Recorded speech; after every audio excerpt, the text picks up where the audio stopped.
Hei, pārdošanā šāds auto, Hyundais Velosters 2012. gada, 1.6 benzīns, turbo benzīns, ļoti interesanta automašīna, lietie diski smuki.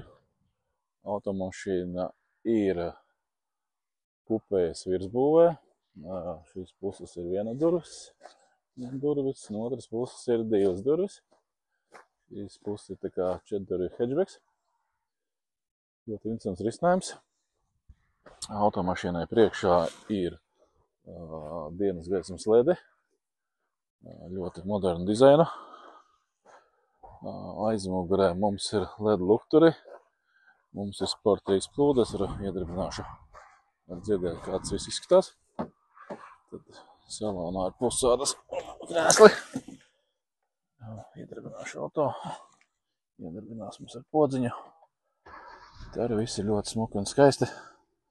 Ir atpakaļ skata kamera, kur ir mūsu panelīts.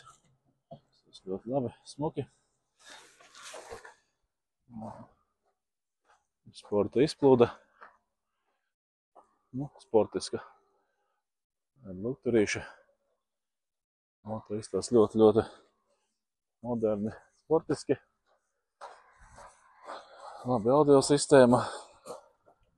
Tur parādīšu pusādas salons. Izstās aizmugurē. Mehāniskā kārba, 6 pakāpju.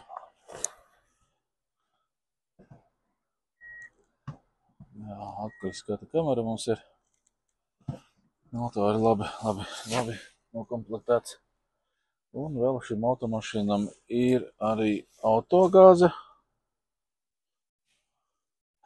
Autogāzes sistēma. Nobraukums 251 000. Auto mums ir no Holandes. Tā kā, ja gribi stilīgu auto, labu auto, ar jaunu izvērtienisku apskati. Principā šajā automašīnā ir daudz, kas ir samainīts. Mēs nomainījām arī, esam samainījuši automašīnai katalizatoru. Mēs esam samainījuši tur aizmugurējās atsperes, vēl tādas sīkumus, sauduši kārtībā. Es teicu, izgājuši tehnisku apskati. Automašīna ir gatava darbam. Eļļas ir samainītas, tikai sēdies un brauc. Un cena šim auto būs arī ļoti laba, ņemot vērā auto komplektāciju, stāvokli, izolu. Man liekas, kad ļoti adekvāta cena. Tā kā patīk, brauc, ņem ciet.